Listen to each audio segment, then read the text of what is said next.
अपनी जिंदगी मिली है तो कम से कम उसमें ऐसी अच्छी चीजों का खाओ जिससे जिंदगी बनी रहे। क्यों अकाल के मौत में जाते हो? क्यों ऐसे करते हो? दूसरी बात है, अपने से मोह नहीं है तो अपने बच्चों से तो मोह करो, अपनी मां से तो मोह करो, अपनी पत्नी से तो मोह करो कि तुम्हारी बुराई से कल के दिन कुछ हो गया। मैं कुछ नहीं कहता हूं, गुटखा खाने वाले, तंबाकू खाने वाले, शराब पीने वाले, बस खाना है तो खाएं, बस इतना सोच लें कि मैं तंबाकू, गुटखा और नशा कर रहा हूं, मैं अपनी मां को निपुती बना रहा हूं, बस खा जा। मैं ये खा करके अपनी पत्नी को विधवा बनाने का निमंत्रण देता हूं। जितने भी लोग खाने वाले शादीशुदा हैं वो बस इतना खा के कहे कि मैं अपनी पत्नी को विधवा बनाना चाहता हूं। यदि बच्चे हों तो खाते समय ये कहें, मैं इन बच्चों का मैं पूर्व भाव का बैरी हूं, मैंने जन्म दिया है, अब इनको अनाथ बनाना चाहता हूं, इसलिए मैं गुटखा खा रहा हूं, क्योंकि मैं पूर्व भाव का बैरी हूं। कान खोल के सुन लो, जो बेटा है माँ बाप का, यदि माँ बाप ने उसे जन्म दिया है और वो गुटखा, शराब, नशा करता है तो वो बेटा नहीं है, पूर्व भाव का बैरी है, जो माँ बाप को निपुता करेगा, माँ बाप की आत्मा को दुख पहुंचाए। जो शादीशुदा होने के बाद गुटखा, तंबाकू, शराब पीता है वो उस स्त्री का पति नहीं है, वो स्त्री का पूर्व भाव का बैरी है, जो उसको विधवा बना करके दुख दे करके जाएगा।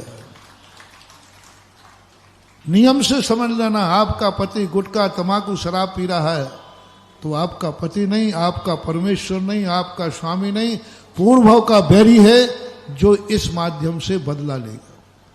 यदि जिसके बच्चे पैदा हो गए, बच्चे को जन्म देने के बाद यदि तुम गुटखा, तंबाकू, शराब पीते हो तो आप बच्चों के बाप नहीं हो, पूर्व भाव के बैरी हो, जो बच्चों को जन्म दे करके अनाथ करके मरोगे।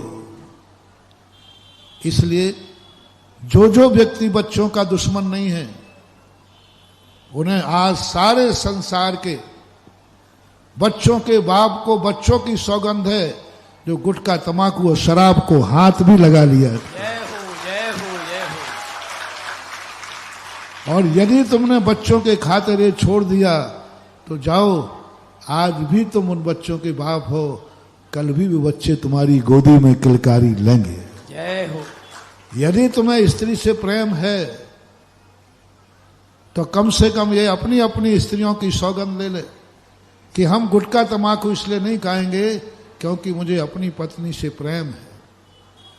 और जो पत्नी को रहते हुए भी कहे नहीं, वो विधवा हो गए तो 100 बार हो जाए, वो दुख उठाए तो 100 बार उठाए, मैं तो शराब, मैं तो गुटखा, तो ये लोग कान खोल के सुने। ऐसे लोग जाकर के उसके तो बैरी हैं ही, और मर करके कर्म फिर इनको हिजड़ा बनाता है कि जाओ, अब तुम ऐसी पर्याय में रहोगे कि तुम स्त्री के पति बनने लायक ही नहीं रहोगे, क्योंकि तुम्हें मालूम है कि ये दुर्घटना हो सकती है। ऐसे ऐसे लोग हमारे घर में आते, हमारे पास आते, कैंसर हो गया, ये हो गया, नाली में पड़े हैं, बच्चे अनाथ हो रहे। और सबसे बड़ा है हमारे यहाँ मजदूर वर्ग की। मैं सदा कहता हूं कि संसार में यदि किसी की 1 नंबर की कमाई है तो वह मजदूर की कमाई है। कर्मचारी की तो है ही, लेकिन मजदूर की तो स्पष्ट 1 नंबर की कमाई।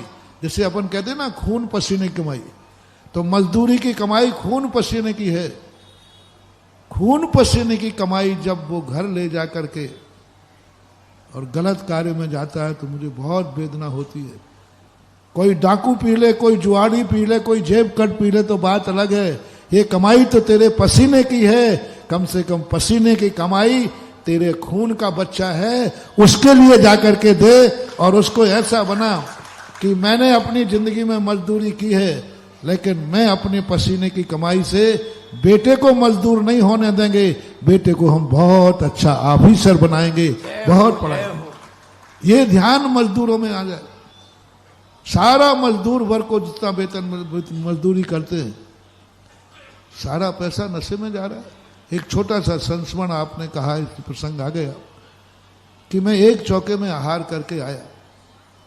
वो पुजारी था, बहुत पहले की घटना है, 91 के लगभग। उसका वेतन था 1800 रुपये। पुजारी था मंदिर का। मेरा आहार हुआ, अच्छा आहार कराया, ठीक कराया। मैं ऊपर चढ़ के आ रहा था। उत्तर प्रदेश में एक देवगढ़ है, वहाँ एक मजदूर हाथ पर रोटी लिए था और उसके ऊपर एक कच्चा आम रखा था। वो आम भी वहीं से गिरा था, तो उसने हमारे सामने उठा करके और मुँह से खाने लगा, रोटी खा रहा। मैं देख करके मुझे बहुत तकलीफ हुई। हमारे देश में इतनी गरीबी हमारे देश में। उसी दिन मुख्यमंत्री को आना था, कल्याण सिंह मुख्यमंत्री थे। मैंने कहा आज मुख्यमंत्री की खैरियत नहीं है, क्योंकि हमारे देश के ये हाल है। अरे हम भी हाथ में खाते हैं, लेकिन इतना रूखा तो नहीं खाते। फिर मेरे मन में भाव आया कि मैंने उनको बुलाया, मजदूरों को। मैंने कहा भैया आप लोग सब्जी नहीं खाते? बोले महाराज हमारी किस्मत में। मैंने कहा जी, अरे महाराज आप नाम ले रहे हो, हमने कभी देखा ही नहीं, थाली मालिक कुछ नहीं। मैंने क्यों, क्या बात है, कुछ भी नहीं तुम्हारे पास? और वो है कि हमारी किस्मत में कहाँ लिखा है, हमारी किस्मत में कहाँ लिखा है? फिर मेरे दिमाग ने कहा, मैंने कहा तुम कितना कमाते हो, घर में कितने लोग कमाते हैं? तो उन्होंने उस समय सब लोगों ने मिला करके 500 रुपया पर डे की कमाई थी। महीने का कितना हो गया? 15,000 रुपया महीना कमा रहा है घर का हर सदस्य पूरा मिल करके। मैंने कही मैं जिसके यहाँ भोजन करने आया हूं वो तो 1800 रुपये में स्वयं घी की रोटी खा रहा है, सब्जी खा रहा है, बच्चों को बाहर पढ़ा रहा है और मुनिराज को भी पढ़ा के खिला रहा है। मेरा दिमाग चकराया। मैंने कहा 1800 रुपये वाला जब इतना कर सकता है, ये तो 15,000 का है। मैंने रौब से पूछा मुझे 15,000 का हिसाब दे। बोले महाराज जी आप हिसाब क्यों ले रहे हो? बोले हम गरीबों से तो सरकार भी नहीं लेती। मैंने कहा सरकार राजा नहीं लेता, मैं महाराजा हूं, मैं लूंगा। मुझे 15,000 का हिसाब दो, क्या होता है? जो उन्होंने कहानी सुनाई महानुभाव, मेरा रोम रोम कांप गया। एक 1800 रुपया वाला नशा से रहित होने के कारण उसके घर में कोई नशा नहीं करता, कोई गुटखा तंबाकू बीड़ी सिगरेट का खर्चा नहीं। 1800 रुपये में 10 लोगों को पाल रहा है, बच्चों को पढ़ा रहा है और महाराज को भी। और तुम 15,000 कमा रहे हो, उसके बावजूद तुम्हारे पास खाने को नहीं। उसके बाद भी तुम्हारा, उसने जो पूरी कहानी सुनाई कि हम शाम को हमारा पूरा परिवार पीता है, हम इस प्रकार करते, थोड़ा बहुत बचता है तो पत्ती खेल लेते हैं, कुछ होता है जो भी होता हो। महानुभाव सारे आज प्रसंग के अनुसार सारे जगत को मजदूरों के नाम पर, मजदूरों से मुझे बहुत प्रेम है, इसलिए कि तुम्हारी कमाई पसीने की है। बस जिसकी कमाई पसीने की हो वो आज से बीड़ी सिगरेट तंबाकू गुटखा और नशा छोड़ दे, मैं उसके साथ हूं।